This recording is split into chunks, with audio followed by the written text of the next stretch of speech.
കഥകളുടെ മായിക ലോകത്തിലേക്ക് എല്ലാവർക്കും സ്വാഗതം.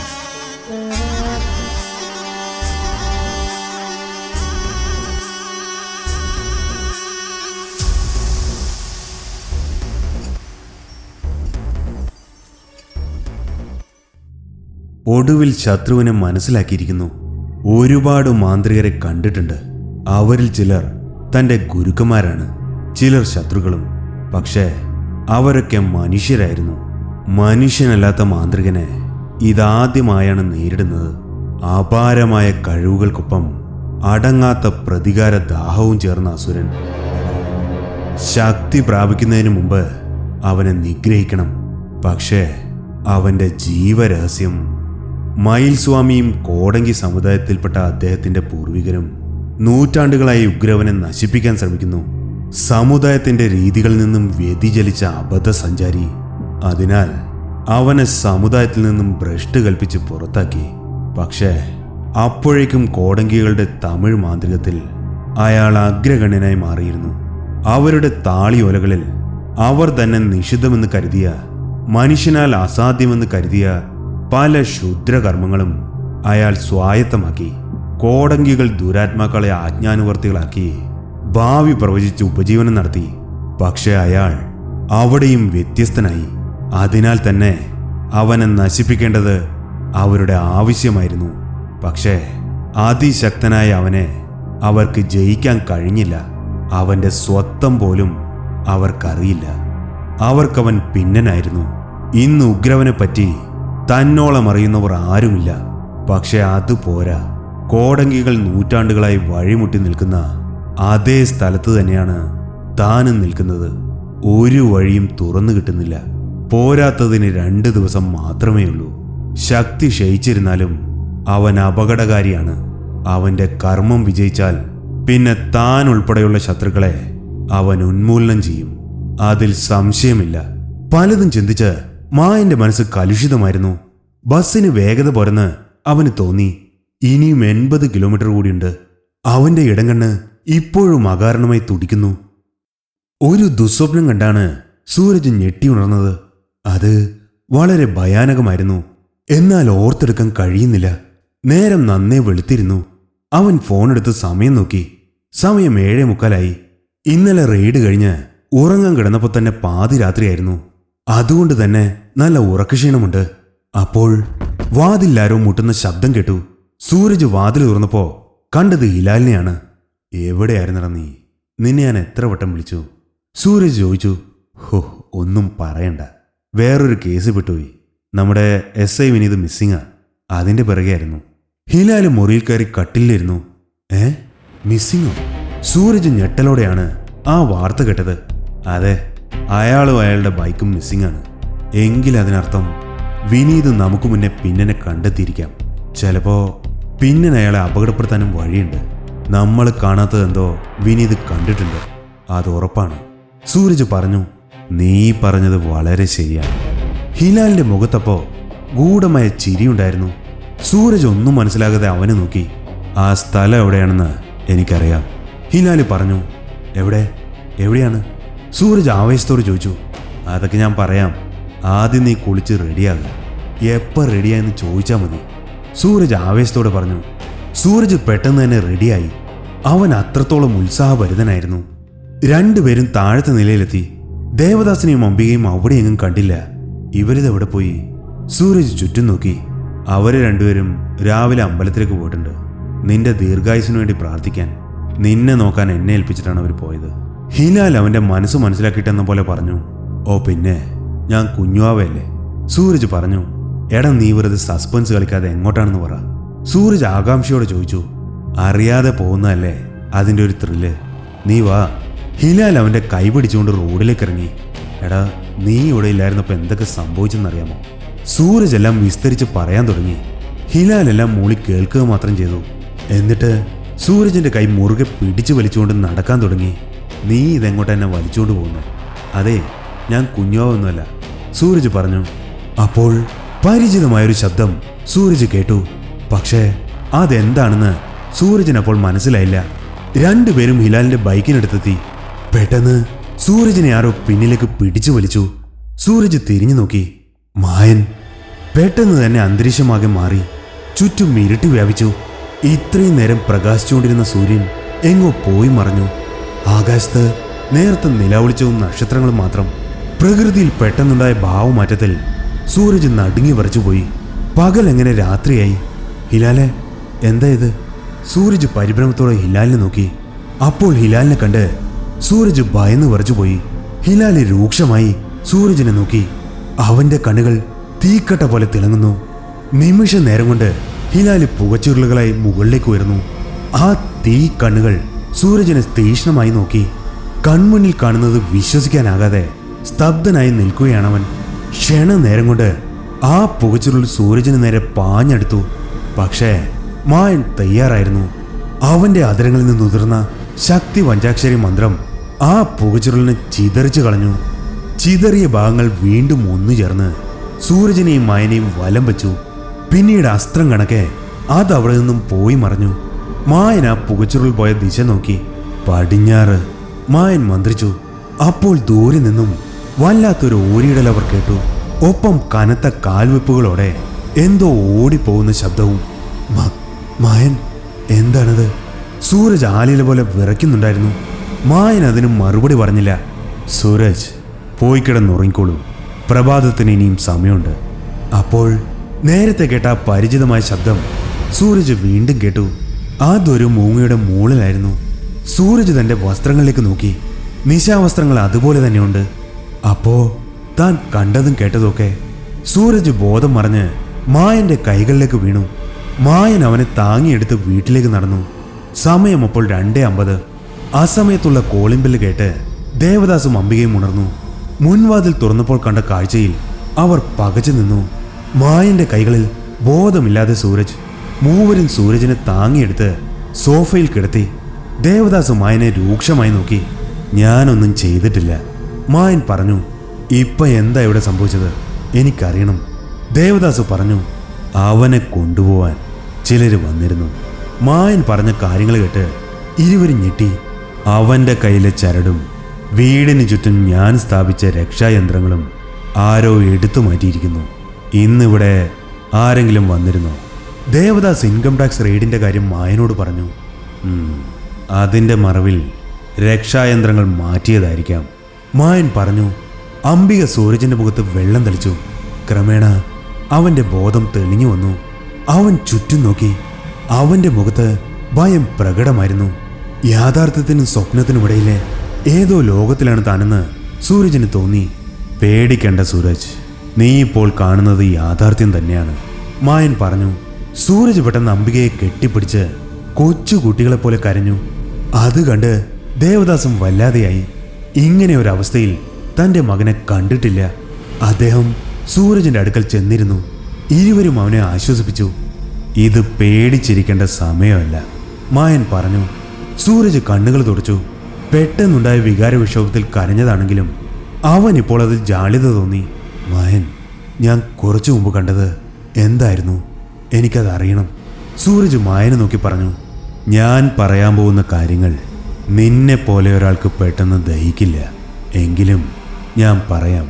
പക്ഷേ ആദ്യം നിനക്കറിയാവുന്നതെല്ലാം എന്നോട് പറയണം, മായൻ പറഞ്ഞു.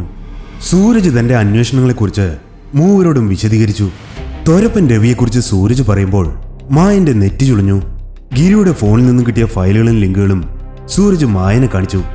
ഞാനും ഹിലാലും ഒരുമിച്ച് നടത്തിയ അന്വേഷണങ്ങൾക്കൊടുവിലാണ് ഈ നിഗമനങ്ങളിലെത്തിയത്. ഞങ്ങൾ കേട്ട പല കാര്യങ്ങളും സാമാന്യ ബുദ്ധിക്ക് നിരക്കുന്നതല്ല. ബാലുവിൻ്റെ മരണം, തൊരപ്പൻ രവി, അങ്ങനെ പലതും. ഇനി നീ പറയേ, ഈ രാത്രി എന്നെ വീടിന് പുറത്തെത്തിച്ചത് ആരാണ്? ഞാൻ കണ്ടത് ഹിലാലിനെ തന്നെയാണോ? സൂരജ് മായനെ നോക്കി ചോദിച്ചു. മായൻ സൂരജിനെ നോക്കി. അവനാകെ ഭയന്നിരിക്കുകയാണ്. അവന്റെ യുക്തിക്കപ്പുറമുള്ള ചിലത് കണ്ട് പകച്ചിരിക്കുകയാണവൻ. നമ്മൾ തമ്മിൽ ആദ്യമായി പരിചയപ്പെട്ട ദിവസം ഓർമ്മയില്ലേ? അന്ന് രാത്രി തന്നെ ഹിലാല് കൊല്ലപ്പെട്ടിരുന്നു. ഇടിത്തി പോലെയായിരുന്നു സൂരജിന് ആ വാക്കുകൾ. പക്ഷേ അവനെ ഞാൻ രാവിലെ കണ്ടതാണല്ലോ, സൂരജ് വിറയലോട് ചോദിച്ചു. ശരിയാണ്, പക്ഷെ നീ കണ്ടത് ഹിലാലിനെയല്ല. ഇല്ല, എനിക്കിത് വിശ്വസിക്കാൻ പ്രയാസമുണ്ട്. അതവൻ തന്നെയാണ്. സൂരജിന് തല പെരിക്കുന്നത് പോലെ തോന്നി. നീ വീട്ടിനുള്ളിലേക്ക് വിളിച്ചപ്പോൾ അവൻ എന്തുകൊണ്ടാണ് വരാഞ്ഞത്? ശരിയാണ്, ആരുടെയും അനുവാദത്തിന് കാത്തു നിൽക്കാതെ എപ്പോൾ വേണമെങ്കിലും ഈ വീട്ടിനുള്ളിലേക്ക് വരാൻ അവന് സ്വാതന്ത്ര്യമുണ്ടായിരുന്നു. ഈ വീടിന് ചുറ്റും ഞാൻ രക്ഷായന്ത്രങ്ങൾ സ്ഥാപിച്ചിരുന്നു. അതുകൊണ്ട് അവൻ അകത്തേക്ക് വന്നില്ല. എന്തിന്? നിന്നെ സ്പർശിക്കാതിരിക്കാൻ പോലും അവൻ ശ്രദ്ധിച്ചു. കാരണം നിന്റെ കയ്യിൽ ധരിച്ചിരുന്ന ചരടായിരുന്നു. സൂരജ് ആലോചിച്ചു. അന്നത്തെ അവന്റെ പെരുമാറ്റം വിചിത്രമായിരുന്നു. പെട്ടെന്ന് സൂരജ് തന്റെ വലത് കൈത്തണ്ടയിൽ നോക്കി. ചരട് കാണാനില്ല. ആരോ അത് നിന്റെ കയ്യിൽ നിന്നും അറുത്തു മാറ്റിയിരിക്കുന്നു. ഒന്ന് ഓർത്തു നോക്ക്, എവിടെ വെച്ചായിരിക്കും അത് നഷ്ടപ്പെട്ടത്? സൂരജ് ഓർത്തു നോക്കി. അവൻ അന്ന് നടന്ന സംഭവങ്ങളെല്ലാം ഓരോന്നായി ഓർത്തെടുത്തു. ആ ബൈക്ക് ആക്സിഡന്റ്, ഡേവിഡ് എന്നു പേരുള്ള പയ്യൻ, അവൻ ആ ബൈക്ക് കൊണ്ടുവന്നിടിച്ചത് മനഃപൂർവ്വമായിരുന്നില്ലേ? അവനാണ് തന്റെ കൈ പിടിച്ച് എഴുന്നേൽപ്പിച്ചത്. സൂരജ് ആ കാര്യം മായനോട് പറഞ്ഞു. അവരുടെ ലക്ഷ്യം നീയായിരുന്നു. ഞാൻ ഒരുക്കിയ സുരക്ഷാ കവചങ്ങൾക്ക് നീചശക്തികളെ തടഞ്ഞു നിർത്താൻ കഴിയും. പക്ഷേ മനുഷ്യരിൽ ഏശില്ല. വരൂ. മൂവരും മായനെ അനുഗമിച്ചു. വീടിന്റെ 4 കോണുകളിലെ മണ്ണിളകി കിടക്കുന്നത് മായൻ അവരെ കാണിച്ചു. അവർക്ക് വേണമെങ്കിൽ വാടക കൊലയാളികൾ ഉപയോഗിച്ച് നിന്നെ കൊല്ലാമായിരുന്നു. പക്ഷേ അവരതിന് മുതിർന്നില്ല. കാരണം പിന്നന്റെ കർമ്മങ്ങൾ രഹസ്യ സ്വഭാവമുള്ളതാണ്. അതിന് വിഘ്നം വരാൻ അവൻ സമ്മതിക്കില്ല. അതുകൊണ്ടാണ് ഒരീച്ച പോലും അറിയാതെ നിന്നെ കൊല്ലാൻ ശ്രമിച്ചത്. അവനും അവൻ്റെ മൂർത്തികൾക്കും പങ്കുള്ള എല്ലാ കൊലപാതകങ്ങളുടെയും തിരോധാനങ്ങളുടെയും അന്വേഷണങ്ങൾ വഴിമുട്ടും. അവരുപേക്ഷിച്ചു പോകുന്ന തെളിവുകൾ ഒരു സാധാരണ മനുഷ്യന് വായിച്ചെടുക്കാനാവില്ല. ഒരുപക്ഷെ ആരെങ്കിലും മണം പിടിച്ചവൻ്റെ പിന്നാലെ എത്തിയാൽ അയാൾ കാണാതെയാവും. അല്ലെങ്കിൽ അയാളുടെ മരണം അസ്വാഭാവികമായിരിക്കും. ശരിക്കും ആരാണ് പിന്നൻ? എന്താണ് അയാളുടെ ലക്ഷ്യം? സൂരജ് ചോദിച്ചു. മായൻ പറഞ്ഞു തുടങ്ങി. ഉഗ്രവൻ എന്ന പിന്നന്റെ ചരിത്രം ഒരു അപസർപ്പക കഥ കേൾക്കുന്ന പോലെ തോന്നി സൂരജിന്. ഇങ്ങനെയൊക്കെ ഉണ്ടോ മായൻ? ഞാനൊരു ഈശ്വരവിശ്വാസമല്ല. ശാസ്ത്ര നിയമങ്ങൾക്കപ്പുറമായി യാതൊന്നുമില്ലെന്ന കാഴ്ചപ്പാടാണ് എനിക്കുള്ളത്. ഇപ്പോ ഞാനാകെ കൺഫ്യൂസ്ഡാണ്. എന്ത് വിശ്വസിക്കണം, എന്ത് വിശ്വസിക്കരുത് അറിയില്ല. കുറച്ചു നേരത്തേക്ക് ആരും സംസാരിച്ചില്ല. ഹിലാല് ഇനി തിരിച്ചു വരില്ല അല്ലേ? സൂരജ് ദുഃഖത്തോടെ ചോദിച്ചു. മായൻ അതേന്ന് തലയാട്ടി. കുറച്ചു മുമ്പ് എന്നെ കൊല്ലാൻ ശ്രമിച്ചത് അതെന്തായിരുന്നു മായൻ? പല പേരുകളുണ്ട് അതിന്. മായാമൂർത്തി, കാറ്റുകറുപ്പ്, അങ്ങനെയൊക്കെ. അത് ആദ്യം നമ്മുടെ മനസ്സും ഇന്ദ്രിയങ്ങളും മായാവലയത്തിലാക്കും. പിന്നെ നമ്മൾ അതിൻ്റെ കളിപ്പാവയാണ്. ഗിരിയെ കുടുക്കിയതും ഇവൻ തന്നെ ആയിരിക്കും. എങ്ങനെ? തൊരപ്പൻ രവി. സൂരജിനൊന്നും മനസ്സിലായില്ല. സൂരജ് നേരത്തെ പറഞ്ഞില്ലേ, തൊരപ്പൻ രവിയുടെ പേരിൽ 2 ക്രൈം റെക്കോർഡ്സ് ഉണ്ടെന്ന്. ഒന്ന് തൊരപ്പൻ രവിയുടേത് തന്നെ, പക്ഷെ മറ്റൊന്ന് ഈ മൂർത്തിയുടേതാണ്. രവിയുടെ രൂപം ധരിച്ച് ഇവൻ ഗിരിയോടൊപ്പം കൂടി ഗിരിയുടെ വിശ്വാസം നേടിയെടുത്തു. പറ്റിയ അവസരം വന്നപ്പോൾ അവൻ ഗിരിയെ അപകടപ്പെടുത്തി. തൊരപ്പൻ രവിയുടെ റോൾ അവിടെ കഴിഞ്ഞു. നിന്നെ വീഴ്ത്താൻ ഹിലാലിന്റെ രൂപത്തിൽ വന്നതും അവനായിരുന്നു. മായൻ തുടർന്നു. പക്ഷേ ബാലുവിൻ്റെ കാര്യം അങ്ങനെയല്ല. മാധവൻ തമ്പിയുടെ രഹസ്യങ്ങൾ ബാലു മനസ്സിലാക്കിയെന്നറിഞ്ഞപ്പോൾ അവനെ ഉഗ്രവൻ കൊന്നു. പിന്നീട് അവൻ്റെ ശരീരത്തിൽ ഒരു ദുരാത്മാവിനെ സന്നിവേശിപ്പിച്ചു. നീ ബാലുവിൻ്റേതെന്ന് പറഞ്ഞ് എന്നെ കാണിച്ച ആ വീഡിയോ ക്ലിപ്പ് നീ ശ്രദ്ധിച്ചോ? അയാളുടെ സംസാരത്തിൽ എന്തൊക്കെയോ അപാകതകളുണ്ടായിരുന്നു. സൂരജ് പറഞ്ഞു. ശരിക്കുള്ള ബാലു എപ്പോഴേ കൊല്ലപ്പെട്ട് കഴിഞ്ഞിരുന്നു. നീ കണ്ടത് ബാലുവിൻ്റെ ശരീരം മാത്രമായിരുന്നു. അവൻ്റെ ശരീരത്തിനുള്ളിലിരുന്ന് സംസാരിച്ചത് ഉഗ്രവൻ സന്നിവേശിപ്പിച്ച ദുരാത്മാവായിരുന്നു. അപാകത തോന്നാനുള്ള കാരണം അതാണ്. ആ ശരീരം കൊണ്ടുള്ള ആവശ്യം കഴിഞ്ഞപ്പോൾ ചവറ് വലിച്ചെറിയുന്ന ലാഘവത്തോടെ അത് ഉപേക്ഷിച്ചു. കേട്ടത് വിശ്വസിക്കാനാവാതെ സൂരജ് തരിച്ചിരുന്നു. ദേവദാസിന്റെയും അംബികയുടെയും സ്ഥിതി മറിച്ചായിരുന്നില്ല. ഈ 2 മരണങ്ങളും ശ്രദ്ധിച്ചുവോ? അസ്വാഭാവികവും അസാധാരണവുമായിരുന്നു അത്. അതുകൊണ്ടാണ് അവരെക്കുറിച്ചുള്ള അന്വേഷണം എങ്ങും ചെന്നെത്താത്തത്. ഗിരിക്കും ആ ഗതി വരാൻ പാടില്ല. എല്ലാം കേട്ട് സ്തംഭിച്ചിരിക്കുകയാണ് സൂരജ്. തൻ്റെ യുക്തി അത് വിശ്വസിക്കാൻ അനുവദിക്കുന്നില്ല. എന്നാൽ ഹൃദയം അത് സത്യമാണെന്ന് മന്ത്രിക്കുന്നു. ഈ പരിതസ്ഥിതിയിൽ മായനെ വിശ്വസിച്ചേ പറ്റൂ. സൂരജിനെ പോലെ ഒരാൾക്ക് ഇതൊക്കെ വിശ്വസിക്കാൻ പ്രയാസമായിരിക്കും. പക്ഷേ ഇതുപോലുള്ള ടീംസിനെ ഞാൻ ഒരുപാട് കണ്ടിട്ടുണ്ട്. മായൻ ചിരിച്ചുകൊണ്ട് പറഞ്ഞു. മായൻ ഇതൊക്കെ എങ്ങനെ മനസ്സിലാക്കി? സൂരജ് ചോദിച്ചു. മായൻ ഒരു നിമിഷം മൗനം അവലംബിച്ചു. എനിക്ക് ദേവിയുടെ അനുഗ്രഹമുണ്ട്, പിന്നെ ചില അദൃശ്യ ശക്തികളുടെ സഹായവുമുണ്ട്. സൂരജ് തൽക്കാലം ഇത്രയും അറിഞ്ഞാൽ മതി. മായൻ പറഞ്ഞു. നമുക്ക് ആദ്യം ഹിലാലിന്റെ ബോഡി കണ്ടെത്തണം. സൂരജിന്റെ പ്രായോഗിക ബുദ്ധി ഉണർന്നു. മൃതദേഹം അവന്റെ അതിർത്തിക്കുള്ളിലാണ്. ഉഗ്രവന്റെ അവനെ കീഴടക്കിയാലേ അത് സാധിക്കുകയുള്ളൂ. എങ്കിൽ സമയം കളയാനില്ല. ഇപ്പൊ തന്നെ പോവാം, കൊല്ലണം അവനെ. സൂരജ് പോവാനൊരുങ്ങി. മായൻ അവനെ തടഞ്ഞു. ഞാൻ ഇത്രയും നേരം പറഞ്ഞതൊന്നും സൂരജ് കേട്ടില്ലേ? അങ്ങോട്ട് പോകുന്നത് മരണത്തിന്റെ വായിലേക്ക് ചെന്ന് കയറുന്നത് പോലെയാണ്. പ്രതികാരം ചെയ്യാൻ സമയമായിട്ടില്ല. അതിനെ നിന്റെ ഉള്ളിലൊരു കനലായി സൂക്ഷിക്കുക. ഗിരി ഇപ്പോഴും അവന്റെ കയ്യിലാണ്. അവനെ രക്ഷിക്കുക എന്നതാണ് ഏറ്റവും പ്രധാനം. സൂരജ് നടങ്ങി. ഇപ്പോൾ നിങ്ങളെല്ലാവരും കിടന്നുറങ്ങിക്കോളൂ, നമുക്ക് രാവിലെ സംസാരിക്കാം. സൂരജും അച്ഛനും അമ്മയും ആ രാത്രി ഒരു മുറിയിൽ കിടന്നു. എങ്കിലും ഭയം കാരണം അവർക്ക് നന്നായി ഉറങ്ങാൻ കഴിഞ്ഞില്ല. മായൻ ഉറങ്ങിയില്ല. അവൻ ബ്രാഹ്മ മുഹൂർത്തത്തിൽ കുളിച്ച് ശുദ്ധിയായി പൂജാമുറിയിൽ വിളക്ക് കൊളുത്തി ദേവിയെ ധ്യാനിച്ചു. ദേവി, ആദി പരാശക്തി, അടിയന് വഴി കാട്ടിയാലും. അവൻ മനമൊരുക്കി പ്രാർത്ഥിച്ചു.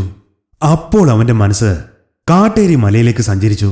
അവിടെ ഗുരുവുമായി നടത്തിയ സംഭാഷണം മനസ്സിൽ തെളിഞ്ഞു വന്നു. എത്ര ശ്രമിച്ചിട്ടും മനസ്സ് അവിടെ നിന്നും മാറുന്നില്ല.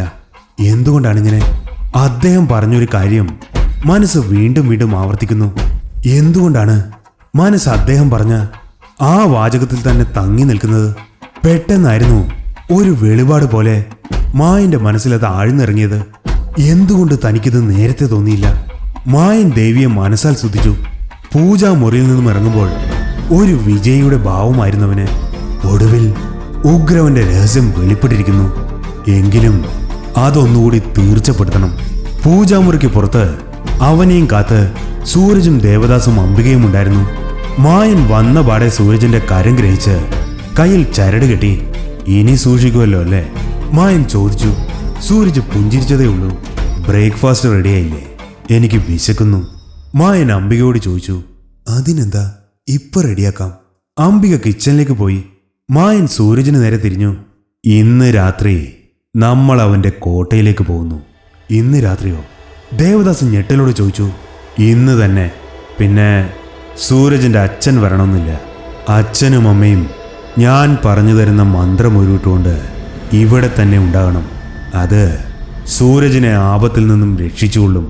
മായൻ സൂരജിനെ നോക്കി പറഞ്ഞു. വളരെ അപകടം പിടിച്ച ഉദ്യമമാണിത്. സൂരജിന്റെ വിശ്വാസങ്ങളും ധാരണകളും അപ്പാടെ മാറ്റിവെച്ച് ഞാൻ പറയുന്ന കാര്യങ്ങൾ അതേപടി അനുസരിക്കുമെന്ന് എനിക്ക് വാക്ക് തരണം. മായൻ സൂരജിന് നേർക്ക് കൈ നീട്ടി. സൂരജ് മായന്റെ കയ്യിൽ തന്റെ കൈവച്ചു. നീ പറയുന്നത് എന്തു അനുസരിച്ച് ഞാൻ നിന്റെ കൂടെ ഉണ്ടാവും. എനിക്കവന്റെ നാശം കണ്ടാൽ മതി. ഒരു കാര്യം കൂടി മായൻ പറഞ്ഞു. നമ്മളോടൊപ്പം ഒരാൾ കൂടി ഉണ്ടാവണം. സൂരജ് വിചാരിച്ചാൽ സാധിക്കും. ആരാണ്? സൂരജ് ചോദിച്ചു. ഗൗരി. സൂരജും ദേവദാസും അത് കേട്ട് ഞെട്ടി. ഗൗരിയോ? അവളെ എന്തിനാണ് ഇതിനകത്തേക്ക് വലിച്ചേക്കുന്നത്? അതിൻ്റെ ആവശ്യമില്ല. സൂരജ് ദേഷ്യത്തോടെ പറഞ്ഞു. അവൾ വന്നേ പറ്റൂ. മായൻ ദൃഢമായി പറഞ്ഞു. എന്തിന് അവൾ തന്നെ വരണം? മറ്റാരെങ്കിലും കൂട്ടിയാൽ പോരെ? വേണമെങ്കിൽ ഞാൻ വരാം. ദേവദാസ് പറഞ്ഞു. പറ്റില്ല, ഗൗരി തന്നെ വരണം. അവൾ വരണമെന്ന് എന്താ ഇത്ര വാശി? സൂരജ് ചോദിച്ചു. ഗിരിയുടെ ജീവന്റെ താക്കോൽ അവളുടെ കൈകളിലാണ്. മായന്റെ മറുപടി കേട്ട് സൂരജും ദേവദാസും സ്തബ്ധരായി. ഞാൻ പറഞ്ഞത് സത്യമാണ്. നമ്മുടെ ഉദ്യമം വിജയിക്കണമെങ്കിൽ ഗൗരിയുടെ സാന്നിധ്യം അവിടെ ഉണ്ടായിരിക്കണം. ഇതിൽ കൂടുതൽ ഇപ്പോൾ എന്നോടൊന്നും ചോദിക്കരുത്. അപകടത്തിലേക്കാണ് നമ്മൾ പോകുന്നത്. അവൾക്ക് എന്തെങ്കിലും സംഭവിച്ചാൽ ഇനിയൊരു മരണം കൂടി താങ്ങാൻ കഴിയില്ല. സൂരജ് പറഞ്ഞു. അവൾക്കൊന്നും സംഭവിക്കില്ല. അവൾക്കെന്നല്ല, ഇനി ആർക്കും അവൻ കാരണം ഒന്നും സംഭവിക്കാൻ പാടില്ല. മായൻ ദൃഢമായി പറഞ്ഞു. അവനെ പൂട്ടാനുള്ള പദ്ധതിയുടെ ഏകദേശ രൂപം എൻ്റെ മനസ്സിലുണ്ട്. ഞാൻ പറയുന്ന കാര്യങ്ങൾ ശ്രദ്ധയോടെ കേൾക്കണം. ചെറിയൊരു അശ്രദ്ധ മതി മരണത്തിലേക്ക് വീഴാൻ. മായൻ ഒരു കഷ്ണം പേപ്പർ എടുത്ത് എന്തൊക്കെയോ കുത്തിക്കുറിച്ചു. എന്നിട്ട് ദേവദാസിനെ ഏൽപ്പിച്ചു. ഇതൊരു മന്ത്രമാണ്. ഇത് നിങ്ങൾ അച്ഛനും അമ്മയും ഹൃദ്യസ്ഥമാക്കണം. ഞങ്ങൾ ഇതിനായി പുറപ്പെടുന്ന നിമിഷം മുതൽ ഇത് പൂജാമുറിയിലിരുന്ന് ജപിച്ചു തുടങ്ങണം. പുറത്ത് പല ശബ്ദങ്ങളും കേൾക്കും. നിങ്ങളുടെ ശ്രദ്ധ തിരിക്കാനുള്ള ശ്രമമാണത്. ഞങ്ങൾ തിരിച്ചു വരുന്നത് വരെ യാതൊരു കാരണവശാലും ഇതിന് മുടക്കം വരുത്തരുത്. ഭയപ്പെടാനും പാടില്ല. ഇത്തവണ ഒരുത്തനും ഇതിനകത്ത് കയറില്ല.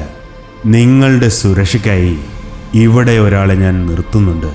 പിന്നീട് സൂരജ് ചെയ്യേണ്ട കാര്യങ്ങൾ മായൻ അവന് വിശദീകരിച്ചു. ഇനി നമുക്ക് ഗിരിയുടെ വീട്ടിലേക്ക് പോകണം. അതിനു മുമ്പ് ചില കർമ്മങ്ങൾ കൂടി ചെയ്തു തീർക്കാനുണ്ട്. സൂരജ് റെഡിയായിക്കോളൂ. മായൻ പൂജാമുറിയിലേക്ക് കയറി. ഏകദേശം 1 മണിക്കൂറിന് ശേഷം അവൻ പുറത്തിറങ്ങി. സൂരജ് റെഡിയായില്ലേ? മായൻ ദേവദാസിനോട് ചോദിച്ചു. അവൻ പുറത്ത് നിൽപ്പുണ്ട്. ദേവദാസ് പറഞ്ഞു. മായൻ പുറത്തു ചെന്നപ്പോൾ എന്തോ ആലോചനയിലായിരുന്നു സൂരജ്. കാൽപ്പെരുമാറ്റം കേട്ട് സൂരജ് തല ഉയർത്തി നോക്കി. ഇതേ പ്രഭാതം തന്നെയാണ് ഞാൻ കുറെ മുമ്പ് കണ്ടത്. ഇതേ കാഴ്ചകൾ, ഈ മുറ്റവും പൂന്തോട്ടവും ഒക്കെ അതുപോലെ തന്നെ.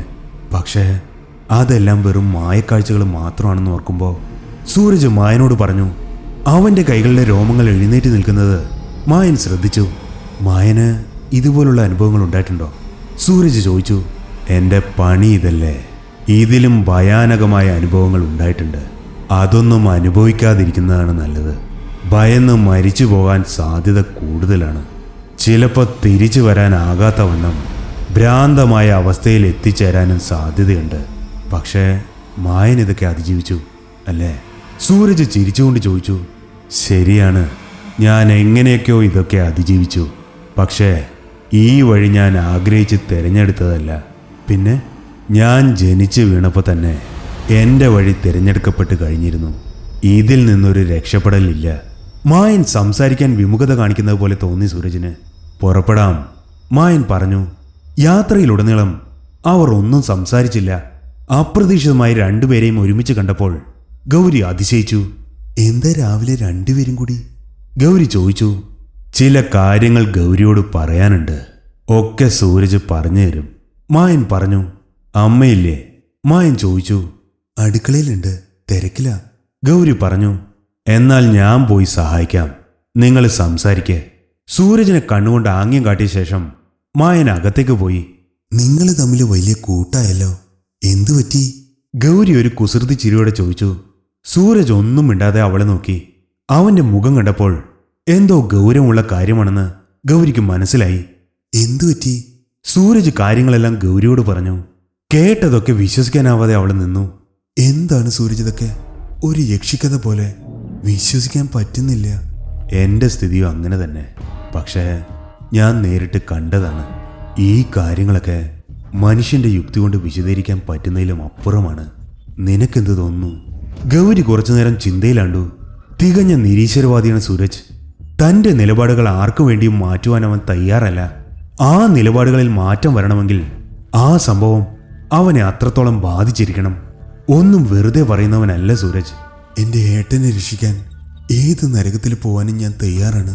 പക്ഷെ എങ്ങനെ? അത് മായം പറഞ്ഞുതരും.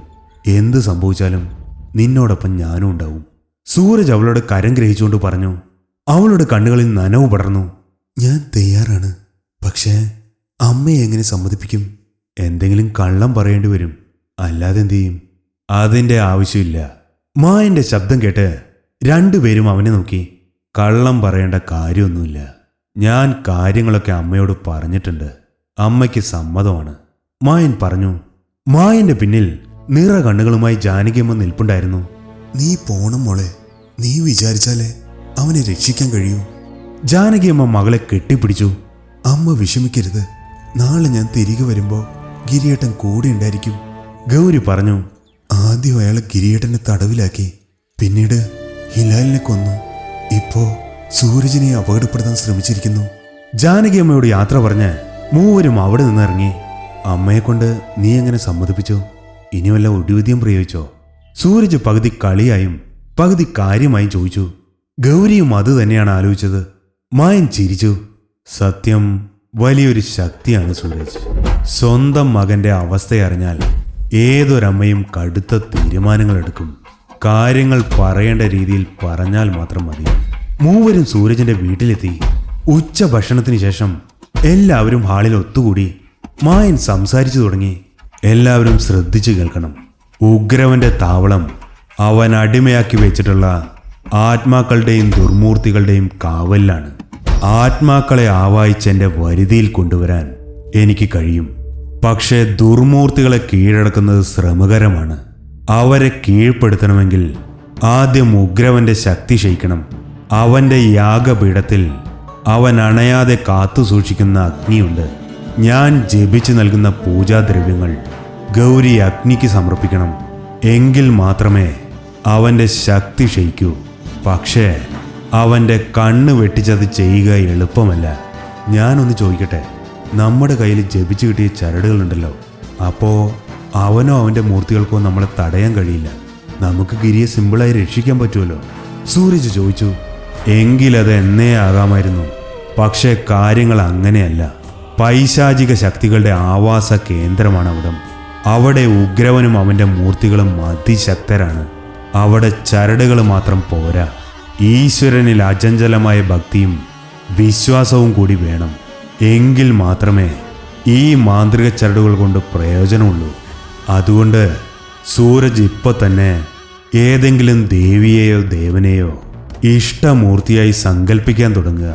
സൂരജിന് കുറച്ച് ബുദ്ധിമുട്ടായിരിക്കും, എങ്കിലും അത് സാധിച്ചേ മതിയാവൂ. അപ്പോൾ എൻ്റെ റോൾ എന്താണ്? സൂരജ് ചോദിച്ചു. ഗിരിയുടെ കയ്യിൽ ഞാൻ നൽകുന്ന ചരട് കെട്ടണം.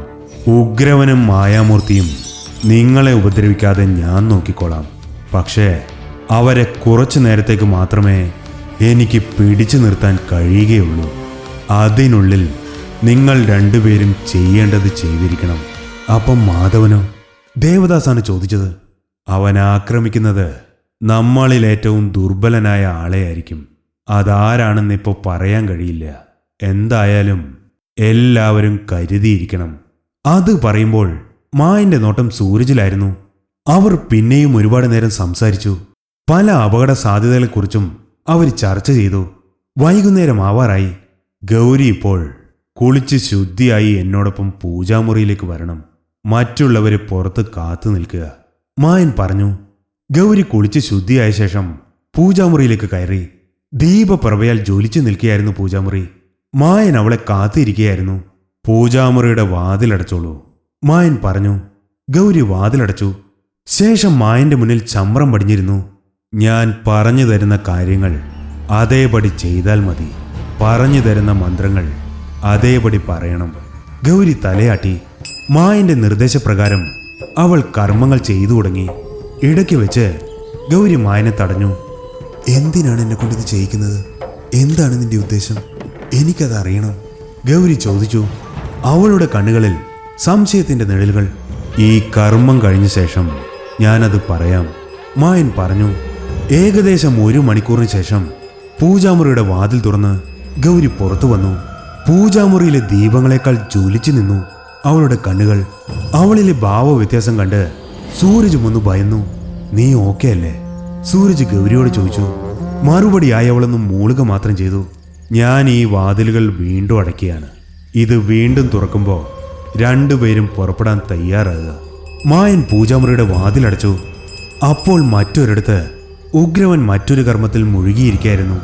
കുറച്ചു കഴിഞ്ഞപ്പോൾ അയാളുടെ മുന്നിൽ ഒരഗ്നിഗോളം പ്രത്യക്ഷമായി. ഉഗ്രവൻ ആ അഗ്നിഗോളത്തെ വണങ്ങി. എൻ്റെ സഹോദരങ്ങളെ, എൻ്റെ വിജയങ്ങളെല്ലാം നിങ്ങൾക്ക് കൂടി അവകാശപ്പെട്ടതാണ്. ഇന്നും നിങ്ങളുടെ ശക്തിയാൽ ഞാൻ എൻ്റെ ഉദ്യമത്തിൽ വിജയിക്കുമെന്നത് സുനിശ്ചിതമാണ്. ഇതുവരെയുള്ള എൻ്റെ എതിരാളികളെയെല്ലാം തോൽപ്പിക്കാൻ കഴിഞ്ഞത് നിങ്ങൾ കാരണമാണ്. ഇപ്പോൾ ഒരുവൻ എനിക്കെതിരെ പുറപ്പെട്ടിരിക്കുന്നു. നിങ്ങളുടെ അനുഗ്രഹമുണ്ടെങ്കിൽ അവനെയും എനിക്ക് വധിക്കാനാവും. പക്ഷേ അവൻ ആരാണെന്ന് എനിക്കറിയണം. അവൻ്റെ ജാതകം പറഞ്ഞു തന്നാലും. അവിടെ ഒരു അശരീരം മുഴങ്ങി. ഞങ്ങൾക്കതിന് കഴിയുന്നില്ല ഉഗ്രവ. അവൻ മാനവനോ ദാനവനോ ദേവനോ അറിയാൻ കഴിയുന്നില്ല. അവൻ ആരെന്ന രഹസ്യം ഞങ്ങളിൽ നിന്നും മറയ്ക്കപ്പെട്ടിരിക്കുന്നു. അതിനാൽ കരുതിയിരിക്കുക, ഞങ്ങളുടെ അനുഗ്രഹം എന്നും നിന്നിലുണ്ടായിരിക്കും. ഞങ്ങളുടെ മോക്ഷം നിന്നിലൂടെയാണ്. അഗ്നിഗോളം മറഞ്ഞു. ഉഗ്രവൻ നിരാശനായി. ശത്രുവിന്റെ സ്വത്തം മനസ്സിലാക്കി കഴിഞ്ഞാൽ കീഴടക്കാൻ എളുപ്പമായിരിക്കും. ഇക്കാലം അത്രയും ശത്രുക്കളെ കീഴടക്കിയത് അവരുടെ ശക്തിയും ദൗർബല്യവും മുൻകൂട്ടി അറിഞ്ഞതുകൊണ്ടാണ്. ആദ്യം നിരാശനായെങ്കിലും ഉഗ്രവൻ ഉടനെ തന്നെ ആത്മവിശ്വാസം വീണ്ടെടുത്തു. തൻ്റെ ജീവരഹസ്യം ആർക്കും അറിയില്ല, തൻ്റെ സഹോദരങ്ങൾക്കും അറിയില്ല. എന്തിന്, തനിക്ക് പോലും അത് അജ്ഞാതമാണ്. ഉഗ്രവൻ ചിരിച്ചു. തൻ്റെ കർമ്മങ്ങൾക്ക് ഭംഗം വരുത്താൻ ചിലപ്പോൾ അവന് കഴിഞ്ഞേക്കും. പക്ഷേ ഉഗ്രവനെ നശിപ്പിക്കാൻ അവന് കഴിയില്ല. അവൻ വരട്ടെ. കാലകയന്മാരാരാണെന്ന് അവനപ്പോൾ മനസ്സിലാക്കും. താനിപ്പോൾ ഉപയോഗിക്കുന്ന തലയോട്ടി പഴയതായിരിക്കുന്നു. ഇനി പുതിയ കപാലം അവൻ്റെ ശിരസിൽ നിന്നുള്ളതായിരിക്കും. ഉഗ്രവൻ ശപഥമെടുത്തു.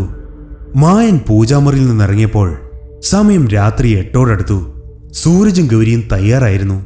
അച്ഛൻ്റെയും അമ്മയുടെയും അനുഗ്രഹം വാങ്ങിക്കൂ, മായൻ പറഞ്ഞു. സൂരജും ഗൗരിയും ദേവദാസിന്റെയും അംബികയുടെയും കാലു തൊട്ട് വന്ദിച്ചു. അവർ നിറകണ്ണുകളോടെ അവരെ അനുഗ്രഹിച്ചു. മായന്റെ കയ്യിൽ 2 തോൾസഞ്ചികളുണ്ടായിരുന്നു. അതിലൊന്ന് മായൻ ഗൗരിയെ ഏൽപ്പിച്ചു. പറഞ്ഞതൊക്കെ ഓർമ്മയുണ്ടല്ലോ, മായൻ ഗൗരിയോട് ചോദിച്ചു. അവൾ തലയാട്ടി. ഞങ്ങൾ ഇറങ്ങിയ ശേഷം വാതിലുകൾ ബന്ധിച്ച് പൂജാമുറിയിലിരുന്ന് ഞാൻ പറഞ്ഞു തന്ന മന്ത്രം 2 പേരും ജപിക്കണം. ചിലപ്പോൾ ഭയപ്പെടുത്താൻ ശ്രമിക്കും, ചിലപ്പോൾ പ്രലോഭിപ്പിക്കാനും. ഒന്നിനും വഴങ്ങരുത്, ജപം നിർത്തരുത്. മായൻ ഇറങ്ങും മുമ്പ് ദേവദാസിനോടും അംബികയോടും പറഞ്ഞു. ഇവിടെ കാവലിനൊരാൾ ഉണ്ടാവുമെന്ന് പറഞ്ഞല്ലോ, ആരാണത്? ദേവദാസ് ചോദിച്ചു. നിങ്ങളതോർത്ത് വിഷമിക്കണ്ട, അയാൾ ഈ ചുറ്റുവട്ടത്തൊക്കെ തന്നെയുണ്ട്. സമയമാവുമ്പോൾ അയാൾ രക്ഷയ്ക്കെത്തും, മായൻ പറഞ്ഞു. ദേവദാസ് മനസ്സിലായ മട്ടിൽ തലയാട്ടി. മായൻ സൂരജനും ഗൗരിക്കും നേരെ തിരിഞ്ഞു. ചിലപ്പോ നമ്മുടെ പദ്ധതി പ്രകാരം ഒന്നും നടന്നില്ലെന്ന് വരാം. എന്ത് സംഭവിച്ചാലും ഈശ്വരവിശ്വാസം കൈവിടരുത്, മായൻ പറഞ്ഞു. ദേവദാസിനോടും അംബികയോടും യാത്ര പറഞ്ഞ് മൂവരും ഇരുളിലേക്ക് നടന്നു മറഞ്ഞു.